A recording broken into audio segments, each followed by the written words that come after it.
बसपा कार्यकर्ता सम्मेलन को सफल बनाने के लिए मंडल अध्यक्ष मंजीत चौधरी पहुंचे अपने काफिले के साथ।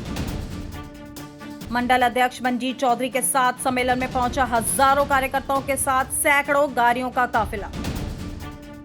मंजीत चौधरी ने कहा 2027 में पूर्ण बहुमत से बनने जा रही है बहन जी की सरकार। मंजीत चौधरी ने भाजपा पर निशाना साधते हुए कहा, जनता मौजूदा सरकार से हो गई है त्रस्त, अब बदलाव का समय आ गया है।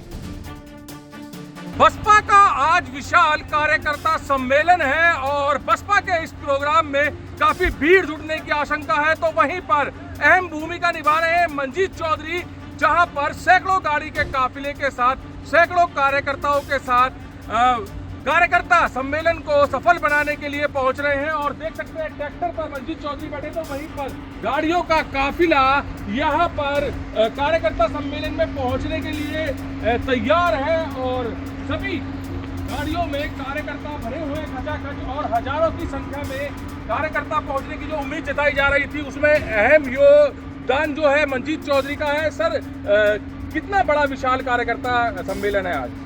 देखिए, राजनीति में बदलाव की भावना के तहत राजनीति में जो बदलाव होना चाहिए उसको देखते हुए आज एक कार्यकर्ता सम्मेलन हो रहा है। उस कार्यकर्ता सम्मेलन को सफल बनाने के लिए हम किसान बिरादरी के लोग उसको एक सफल बनाने के योगदान के लिए हम यहाँ घर से निकले हैं, जहाँ सैकड़ों किसान हैं, सभी बिरादरी सभी जाति के लोग हैं, सभी ने मिलजुल कर इस सम्मेलन को सफल बनाने के लिए हम लोग आगे बढ़ रहे हैं। अच्छा, बसपा का ग्राफ लगातार डाउन रहा है। पिछले 2 चुनावों की बात की जाए तो सीटों पर भी काफी फर्क पड़ा है, तो अब की बार क्या लग रहा है कि बसपा 2027 के चुनाव में उभर कर ऊपर आ रही है?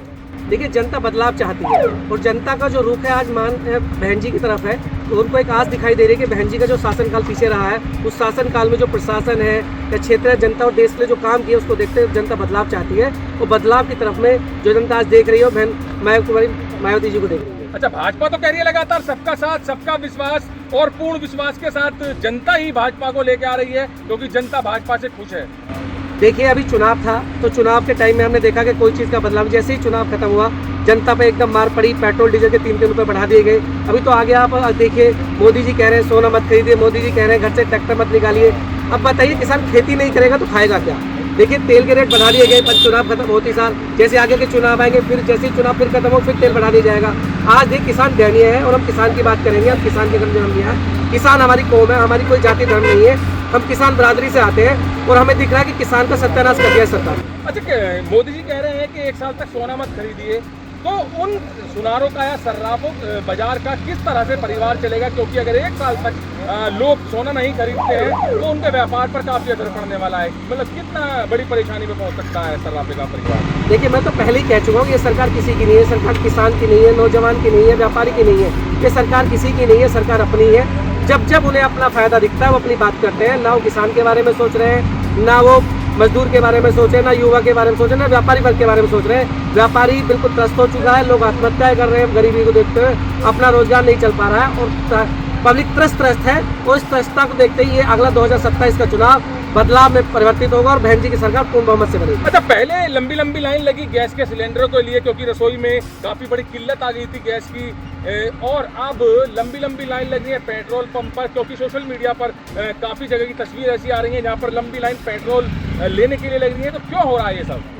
देखिए, देश आर्थिक संकट से गुजर रहा है। जब से बीजेपी की सरकार आई है, कहते हैं कि हमने प्रोग्रेस किया, हमने जीडीपी बढ़ाया, जीडीपी हमारी डाउन होती जा रही है, देश अर्थव्यवस्था से जूझ रहा है। इस सरकार ने अपने मंत्री अपने विधायकों का कोटा भरने का, देखिए एक चीज़ बताइए, जब देश में संकट है, अभी पीछे विधायकों की और सांसदों की सैलरी बढ़ा दी गई, उनकी सैलरी, उनकी पेंशन, उनकी चीज़ों को, उनकी व्यवस्था को बढ़ाने का ध्यान दिया जा रहा है। किसान कैसे बढ़ेगा, रोजगार कैसे चलेंगे, क्षेत्र में भूखमरी कैसे खत्म हो, उस पर सरकार ध्यान नहीं दे रही है और इसलिए जनता इस पर बदलाव चाहती है। अच्छा, पेट्रोल डीजल के जो रेट बढ़े हैं तो सीधा सीधा असर आम आदमी की जेब पर पड़ने वाला है, सफर पर पड़ने वाला है। क्या जो आम आदमी ऑटो में या बस में सफर करेगा, क्या उसकी सैलरी पर भी फर्क पड़ने वाला? सैलरी बढ़ने वाली है, उनकी इनकम बढ़ने वाली है, जो किराया दे पाएगा वो? देखिए, किसी की कोई इनकम नहीं बढ़ रही है, जुमले हैं। सरकार आज तक किसी को रोजगार नहीं दे पाई है। सरकार क्षेत्र के किसी भी क्षेत्र में सरकार विफल है।